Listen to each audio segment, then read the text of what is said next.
Hi guys, magandang araw sa inyo. For today's video, ituturo ko kung paano gagamitin itong Order Manager sa Excel. So, let's start. Before nga pala, Order Manager is for small to medium business owners na yun, may business para mapadali yung kanilang pag-track ng kanilang sales, status ng sales, etc. So, ginawa ko itong Excel file na ito para yun nga, automation, may record na kayo, and then everything. So, yan, magbibigay ako ng sample kung paano siya gagamitin. So, let's say may umorder today. Ito. So, lalagyan natin yung day to day. So, day to day is pati ito yung pinagbago. June 2. June 2. Anyway, babagin ko lang yung today's date. June 2, 2024. So, customer name, let's say Juan de la Cruz. Items, let's say, ano ba, charger. Ang presyo niya halimbawa ay 80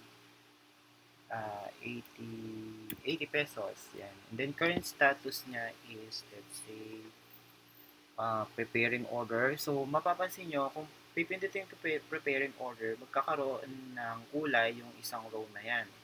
So, kiklik ko siya. So, may color coding kumbaga. And then, mapapansin nyo dito sa taas, lumabas yung kung ilang orders ang merong ni-prepare pa lang.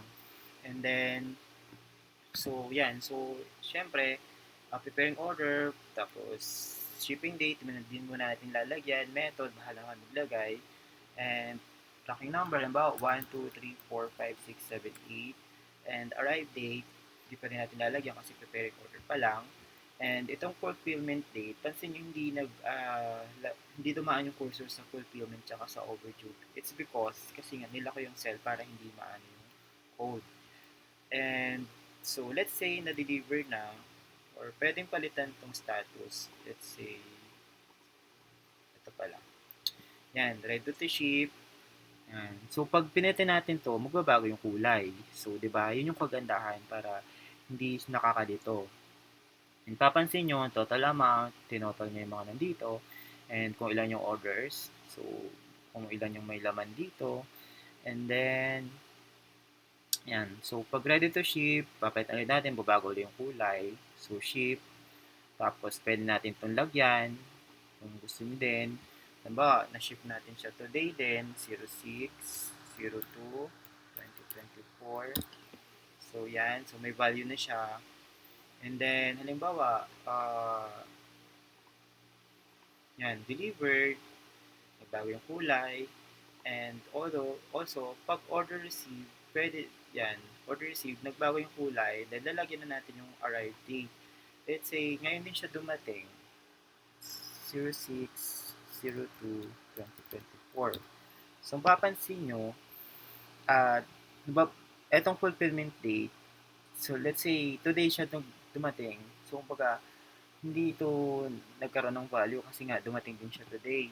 Pero kung let's say babagin natin tong ship date, halimbawa kahapon pa itong shipment na ito, so June 1, so papansin nyo nagbago yung fulfillment date. Ibig sabihin, ito yung time na simula nung shinip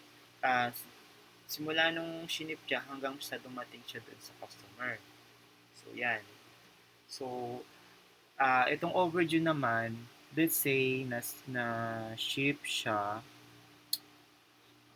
let's say, paano ba? Ito, halimbawa itong order nito is nung May 25 pa. May 25 pa. And then, wala pa ring date ng arrival.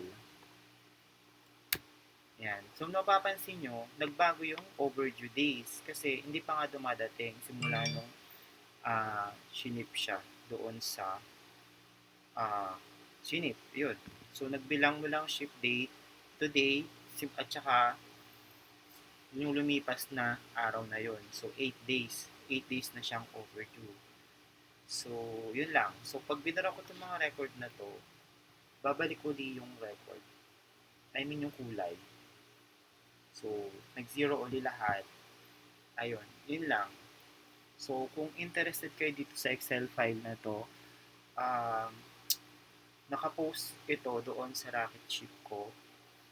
Murang-mura lang para lang matrack nyo yung inyong sales. Kung may question kayo, feel free to message me doon sa Rocket Ship. Okay, thank you and more sales to come.